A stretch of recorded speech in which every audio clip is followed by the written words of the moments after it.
Namo Sang Hyang Adi Budaya, Namo Buddhaya. Ketemu lagi dengan saya, Pasaka Pandita Sugianto. Kita kan baru memasuki bulan Ulambana, Jait kemarin, yaitu hari Jumat kemarin. Nah, bulan Citgue atau bulan Ulambana ini adalah bulan bakti untuk umat Buddha.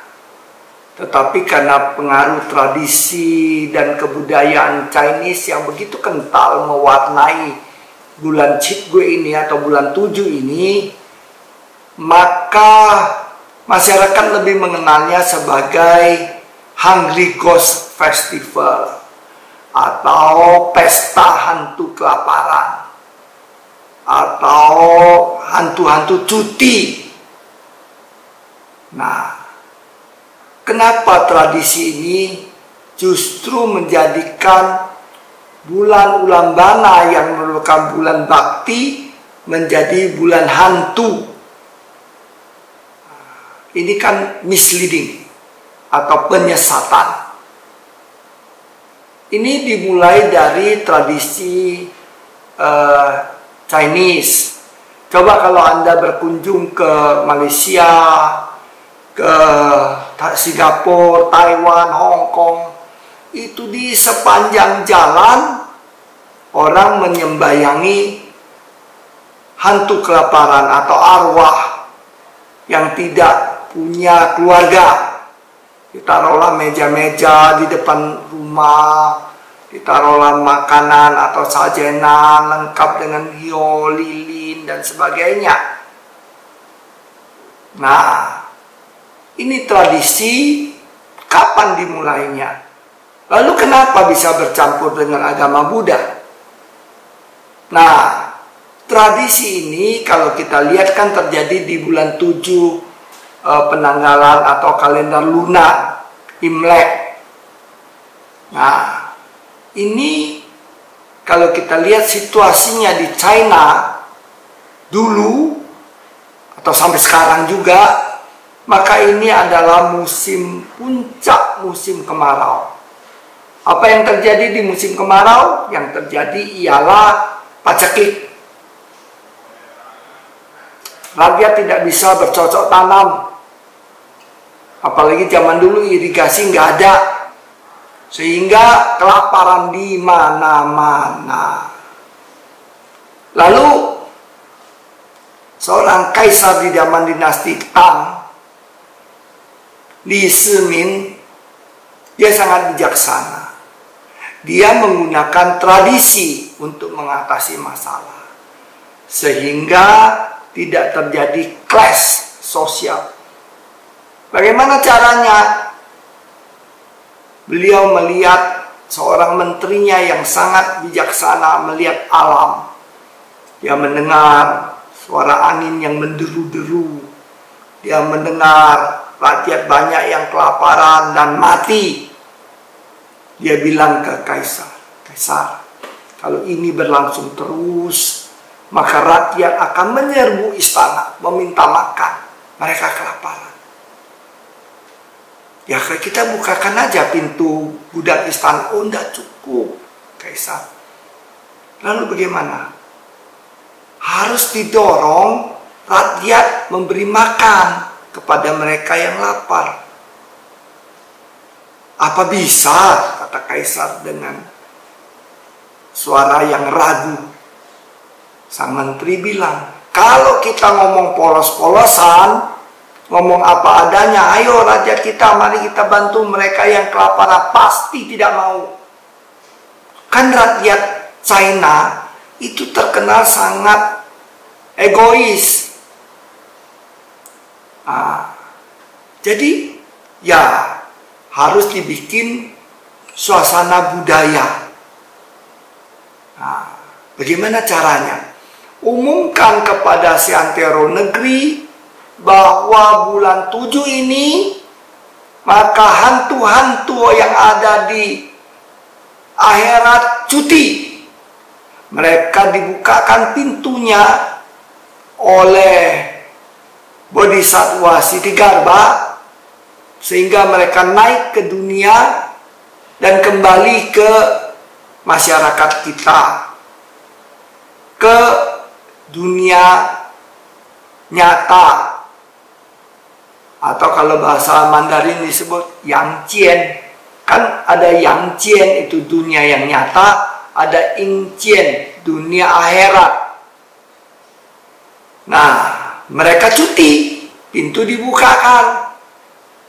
Jadi mereka akan menyerbu ke rumah-rumahnya, keluarganya, dan sanak saudaranya. Lalu buat mereka yang tidak punya sanak saudara, ini bahaya kalau tidak diberi sajen.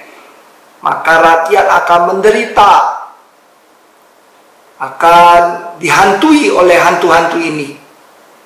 Nenek saya bilang, nenek saya kan dari tanah daratan China dulu. Zaman hari biasa, itu kita 7 kali melangkah baru ketemu satu hantu. Cipu Icekui. 7 kali melangkah, 1, 2, 3, 4, 5, 6, 7, baru ketemu satu hantu. Nah, kalau bulan Cengbeng sama bulan Cipgue ini, kalau bulan hantu kelaparan ini, 1 langkah ketemu 7 hantu. Nah, betapa menakutkannya bagi masyarakat China zaman itu. Lalu dibikinlah meja-meja ditaruh di depan rumah. Nah, saya masih ingat sekali waktu saya kecil dulu, ketika kita sembahyang itu, selesai kita memberi sajian segala macam, kita harus masuk dalam rumah, tutup pintu, jangan ada yang melihat, karena nanti makanan itu akan dimakan oleh hantu-hantu.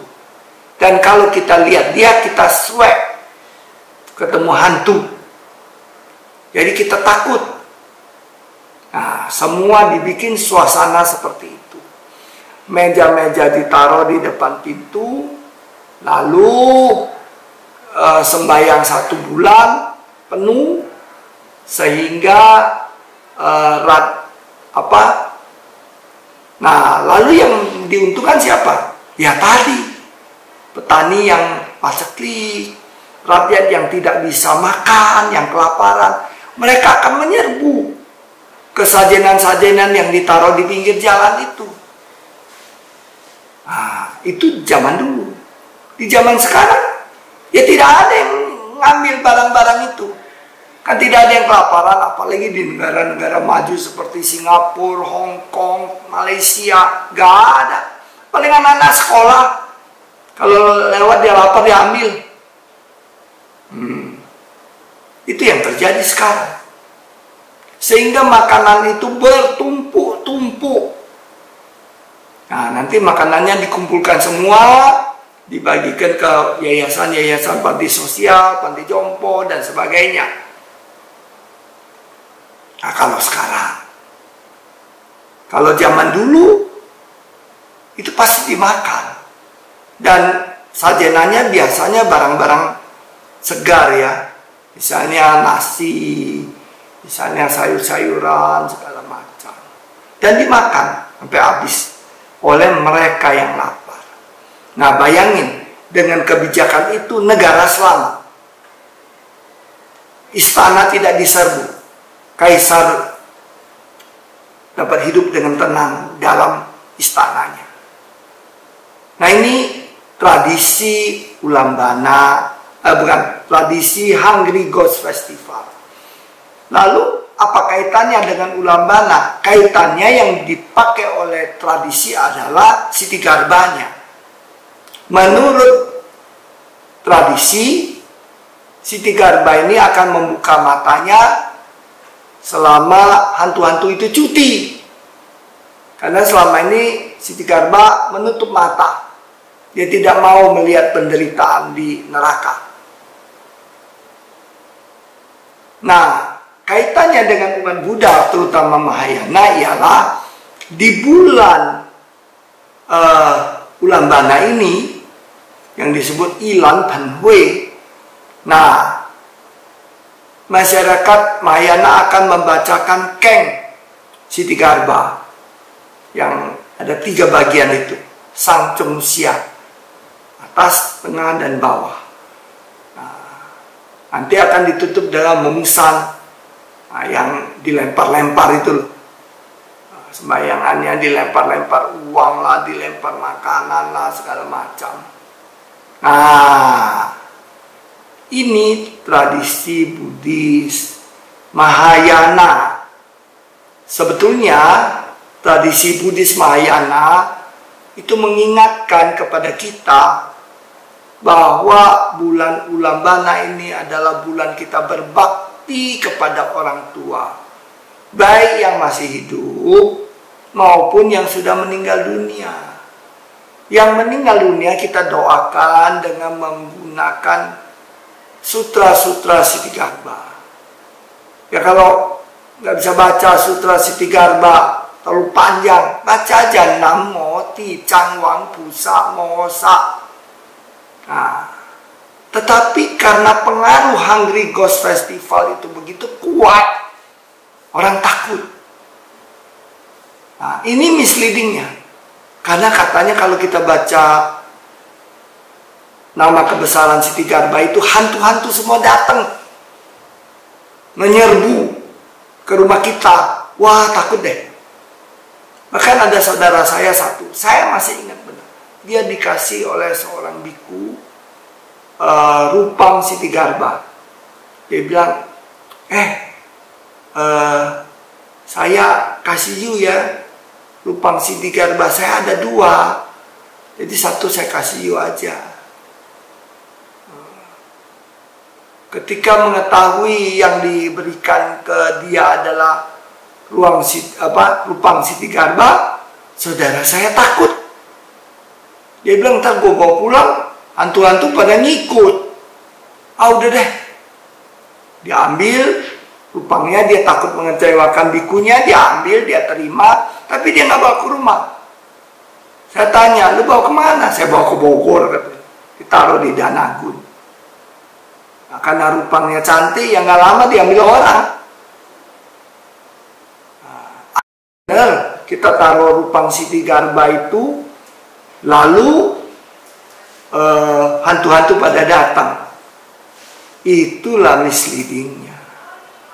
Kan di China sendiri ada 4 gunung suci atau 4 gunung besar. Gunung Kuan Im, Gunung Siti Garba, Gunung Manjusri, Gunung Samantabhadra. Jadi kalau Gunung Siti Garba lalu hantu semua. Oh no, justru Gunung Siti Garba adalah salah satu gunung yang paling cantik di antara ke-4 gunung itu. Nah, jadi nggak mungkin lah di situ banyak bersemayam hantu-hantu. Nah, inilah misleading yang penting kita sadari. Memuja Siti Garba tidak mendatangkan hantu. Percaya dengan saya tidak bohong. Nah, karena selama sebulan saya tetap memuja Siti Garba Bodhisattva Mahasattva. Semoga di bulan Ulambana ini kita dapat menyalurkan bakti, dapat menyalurkan kasih sayang, dapat menyalurkan cinta kasih kepada semua makhluk, terutama makhluk-makhluk yang sudah pindah alam, kepada orang tua kita yang sudah meninggal, guru, kepada para sesepuh, kepada teman-teman dan sanak saudara yang telah meninggal. Semoga mereka berbahagia. Semoga mereka terlahir di alam yang berbahagia. Sabe satta bawantu sukitata. Semoga semua makhluk hidup berbahagia. Sadu, sadu, sadu.